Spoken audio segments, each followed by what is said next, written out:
जब भी kidney failure patient clinic में आता है तो एक मेजर कंप्लेन के साथ आता है, हमें वीकनेस बहुत ज़्यादा हो रही है। तो जब हम हिस्ट्री डिग आउट करते हैं कि एक्चुअली में खाना किस तरीके से खा रहे हैं, तो पता चलता है कि खाना बनाने के तरीके में ही परेशानियाँ देखने को मिलती है।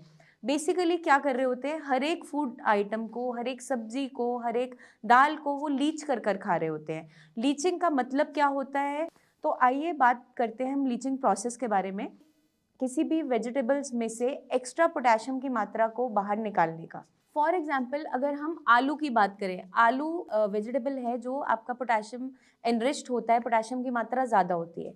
तो इसे क्या किया जाता है, छोटे छोटे टुकड़ों में अगर हम चॉप करके पानी में 1-2 घंटे छोड़ देते हैं और उस पानी को ड्रेन ऑफ कर देते हैं, उसके बाद इस आलू की सब्जी बनाते हैं तो उसके अंदर पोटेशियम की मात्रा कम हो जाती है।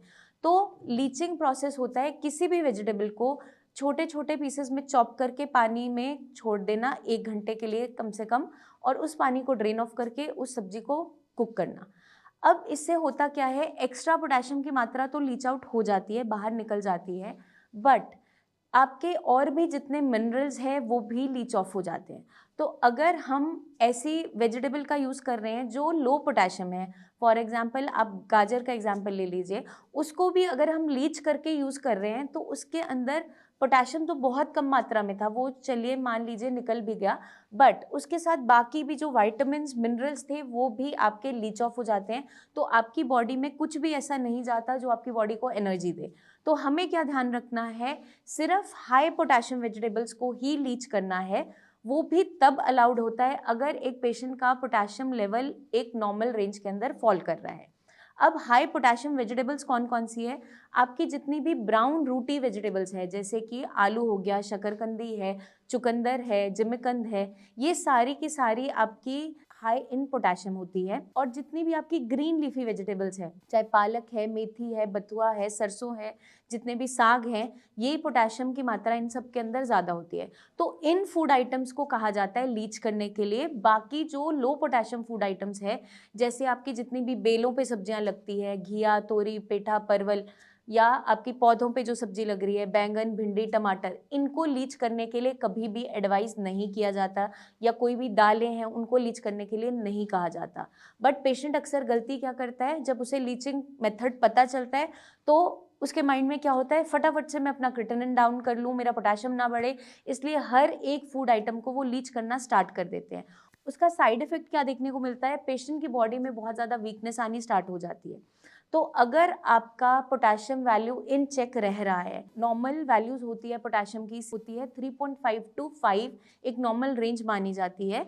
अगर इसके अंदर आपका पोटेशियम वैल्यू फॉल कर रही है, जब हम टेस्ट करवाते हैं, आपका सीरम पोटेशियम वैल्यूज चेक करवाते हैं, और अगर ये इसके लिमिट के अंदर आ रही है, तो हाई पोटेशियम वेजिटेबल्स को ही आप लीच करेंगे।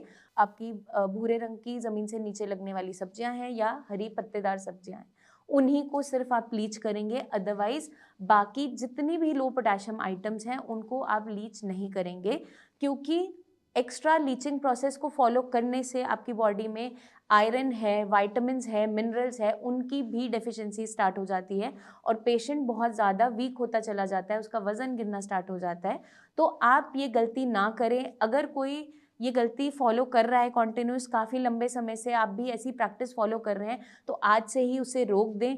क्योंकि अगर हम बॉडी में स्ट्रेंथ बिल्कुल भी नहीं रहने देते तो पेशेंट क्रिएटिनिन वैल्यूज़ भले ही नीचे उसकी आ भी जाएं, लेकिन पेशेंट की बॉडी में स्ट्रेंथ नहीं बचती, कोई भी डेली रूटीन वर्क करने लायक नहीं होता, टोटली बेड रिडन होता चला जाता है। तो हमें अपनी किडनीज़ को सपोर्ट देना है, उनकी फंक्शनिंग कैपेसिटी को बढ़ाना है, नॉट ओनली सिर्फ क्रिएटिनिन पे फोकस नहीं करना है, क्योंकि क्रिएटिनिन एक वेस्ट मटेरियल है जो किडनी फिल्टर आउट कर रही है। बट हमारी बॉडी में बहुत से ऐसे वेस्ट मटेरियल्स हैं, साथ में हमारी किडनी हेल्थ को बताते हैं। फॉर एग्जांपल आपका यूरिया हो गया, यूरिक एसिड हो गया, जितने भी आपके इलेक्ट्रोलाइट्स है, सोडियम, पोटेशियम, फॉस्फोरस, ये भी सारे जो वैल्यूज़ है ये भी इन चेक होना इम्पॉर्टेंट है।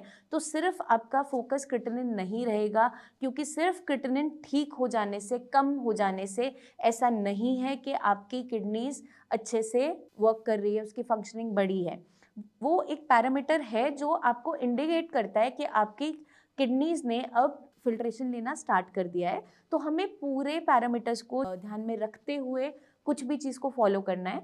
आई होप ये वीडियो आपको मदद करेगी समझने में कि लीचिंग प्रोसेस होता क्या है, किस कंडीशन में करना है, कौन सी कंडीशन में बिल्कुल भी करने के लिए इसे अलाउ नहीं किया जाता है। आपके माइंड में कोई भी डाउट्स हैं, क्वेश्चंस हैं तो कमेंट करके ज़रूर पूछिए। कोई भी ऐसी गलती मत कीजिए जिससे आपको आगे चलकर किसी भी कॉम्प्लिकेशन से सफ़र करना पड़े, क्योंकि हमारी पूरी टीम आपके साथ है। हमारी टीम ऑफ डॉक्टर्स हैं जो आपको ऑनलाइन कंसल्टेशन दे सकते हैं। आपको बस छोटा सा काम करना है, नीचे दिए हुए नंबर्स पे अपनी जो प्रेजेंट रिपोर्ट्स हैं वो आप शेयर कीजिए। कॉल करके आप उनसे बात भी कर सकते हैं, कुछ भी आपको गाइडेंस चाहिए आपको बिल्कुल मिलेगी। आप क्लिनिक आकर हमसे मिल भी सकते हैं अपॉइंटमेंट लेकर। तो आपको कोई भी क्वेरी माइंड में नहीं रखनी है, किसी भी चीज़ से घबराना नहीं है। हम साथ मिलकर इस बीमारी से लड़ सकते हैं और आपकी किडनीज़ को हेल्दी रखने में मदद कर सकते हैं। अपना खास ध्यान रखिए, जल्दी मिलेंगे हम नेक्स्ट वीडियोज़ में। तब तक के लिए eat healthy, stay healthy and take care.